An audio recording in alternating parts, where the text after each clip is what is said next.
the biggest thing you have to do is shut off technology. You have to go dark. And what I mean by that is you have to be quiet in your mind. Get away from people. We love being around people. We love talking. We love parties. We love all that.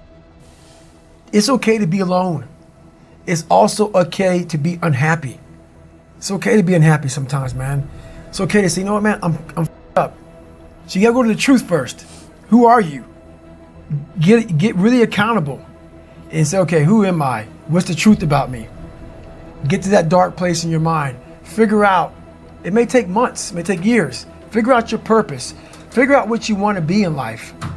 And then from there, okay, I have my purpose. It may take a long time. No one knows their purpose because it's too loud. Find your purpose. From there, all right, you gotta start planning. People love the planning phase because it's very comfortable. Then from the planning phase, you gotta go to execution. So the execution phase, what we all hate, because that's where the real work begins, and that's when the failure happens, and the failure. So, but you know, that's kind of how you have to do it. I believe in quiet. There's no growth outside of quiet. The world's too noisy. Your mind needs quiet for you to find who you are. People ask, what's my purpose? Why am I here? You're not gonna find it nowadays unless you lock yourself in a quiet room in your mind and find it. It's too noisy. For me, I could be in a busy street in New York City, horns honking, and I'm walking around with like nothing. It's me and myself in a quiet spot. And when you are constantly reflecting on who you are, where you've been, the journey you've gone through, the journey you can continue going through, the feeling's always there. You don't allow the world to pull you so fast that you forget. You don't allow yourself to pull you so fast that you forget. It's not about staying in that moment. It's about you want to get to the point where that feeling follows you like breathing. It becomes a part of your life, part of your DNA. But it's made, like these calluses on my hands right now, they're made. They are now on my brain. This is now a part of me. It's a daily process, a part of me. And how I go back to a $7 a month place all the time is now I go out and I dig fire line. I'm a wildland firefighter. I don't need to do it. I'm a 43-year-old man. I work with 27-year-old kids. I'm a rookie. Every day I'm a rookie, it feels like. And why do you do it? That's why I do it, man. There's a story I'm gonna tell you about why I do it. So I have a good living now, for me, where I'm at in my life. I was out on a fire in Colorado, and we were digging fire line on this, like 50%, like it was like on the side of a daggone mountain. And we're trying to keep the fire from moving, and we're digging this fire line 14 inches, or my fault, 18 inches wide, 3 miles long.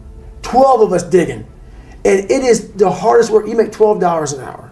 Okay? Nothing. You set up your shop. Like when you're done digging, you just pretty much lay down, you go to sleep, and you get up and you dig some more. So not only are you digging, you're cutting down trees. It's hard work. But the moral of the story is I'm 43. Don't need to do it at all. This is why I do it. You're making money. I'm making money. I have a good life. I don't need to do it. And everybody asks me why I do it. This is why. This 21-year-old kid was out there, and he wanted a pair of running shoes. So all he wanted was a pair of running shoes. 60, 70, 100 bucks, whatever. You know, easy for us. Running shoes. But he looked up at the mountain that we had been on for days digging this fire line. And he said that'd take me 5 or 6 hours of work to buy those shoes. He said I'm not gonna buy them. It's the perspective of life. That perspective of life right there, that is the value that we lose. When things start to come so easy in life, it's the perspective that 21-year-old had. He looked up at that mountain and thought, he looked at his hands, he looked at the amount of hours of pulling that Pulaski, that tool, and raking that ground, and then cutting those trees and moving them, and that hours of work. He looked at his feet and said, these old shoes would do. It's that perspective in life that we lose. And that story to most people may not mean anything. It's that story I always want to have in my life. You cannot lose perspective of where you've come in life. I call it the 1 second rule. I'll give you a good example.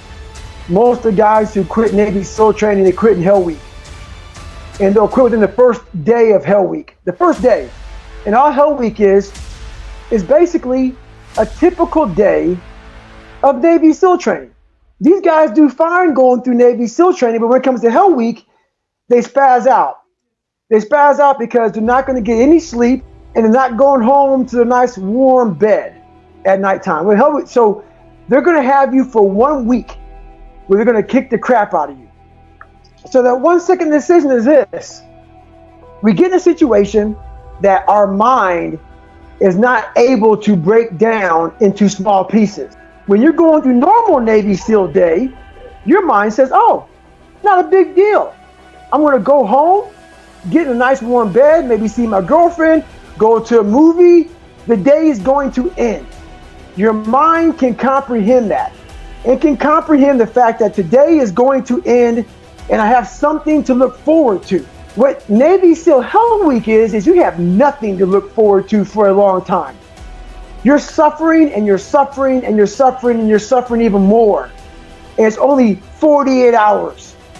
And then you're going to suffer for another 100 hours after that.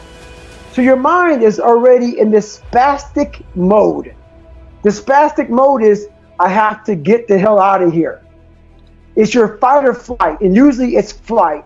What gets most of us is they get in this situation where, like in Hell Week, they put you out in that cold water for the first hour of 130 hours. These guys are the coldest they've ever been, and their mind is thinking, I have to be this cold for another 129 hours. They can't break that down. They're not going home. They're not going to warm up. It's not going to end for a long time. So the first step of trying to find more of that 40% to try to get to that 100% is you have to be in control of that very thought process. That thought process is, how can I stay here just a little bit longer? Because you're never going to get to 100% if you're constantly ringing that mental bell of get the hell out of here. You have to be able to stay in the fight longer. So how you do that is control that 1 second. And how we do that is we have to control our minds. Get control back. When our mind's starting to spaz out, find a way to not think about 130 hours or whatever your task may be. Like I've run 205 miles at one time in 39 hours. Can you imagine if I were to think about 205 miles at mile 1? Your brain would say, this is stupid. What are you doing? This is crazy. Even at mile 50, if I thought about it. So you have to be able to live in that moment. You cannot allow your mind to get away from you. You can't allow it to start thinking about the pain, the suffering. Worry about that. It is coming. Whether it be mental or physical pain. This isn't just about working. I'm not saying run 205 miles. I'm not saying go through Hell Week. I'm not saying be a SEAL. I am saying be your best. If your best is or a computer person, whatever it is, be your best means you have to be in that moment. Don't allow your mind to start going away from that moment. Because when it does, your mind is the most powerful thing that we have. It will win. It will get away from you. It will trick you into thinking you're not good enough. You shouldn't be here. This is too long of a journey. But if you can stay in the moment, control your thought process, control what you're saying to yourself, you can slowly inch forward. And that's just the first tool of many in the 40% rule. Hate bothers everybody. People want to say it doesn't bother them, but it does. When someone wants to get on there and talk about you in a way that's not truthful, I started realizing, so I'm always about studying the mind. But most of my studying, it comes on studying my own mind, but studying other people's minds. But once I started studying the mind of the weak, you'll never hear me talking about somebody else. You'll never hear a successful person talking negatively. They may give criticism, but it's criticism to help you get better. I ain't got time to go on your Instagram or your Twitter or your Facebook or your blog or anything and run my mouth about you. First of all, it shows I'm not a man. So I started studying these weak people, these trolls, these haters.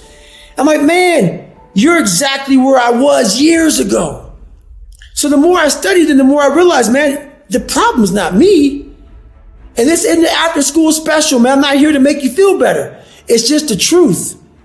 You'll never meet a hater doing better than you, my friend. And that is the truth. So what I do is I take all of that and I get all the hate. I get my phone and I talk into it. What everybody said about me, I'll talk into it. So then I started having fun with it. I started putting beats to it, different tracks to it, Eminem soundtracks, whatever. Started putting on a loop. Who gets their haters' content that are talking about yourself? And I listen to it. And before I know it, it becomes the ultimate fuel. Even though I'm not listening to their that way, it just gives me a spark on those days when I'm like, I want these to hate me even more. They know more about you than your mama knows about you. They get all your books. They get all your podcasts. They get all your social media. They know where you live. They know where you sleep. They know everything about you. Me knowing that, I'm going to let you know about this too, my friend. I'm going to give you some more fuel to hate on me, man, for you to not like yourself even more. So that's where all that comes from.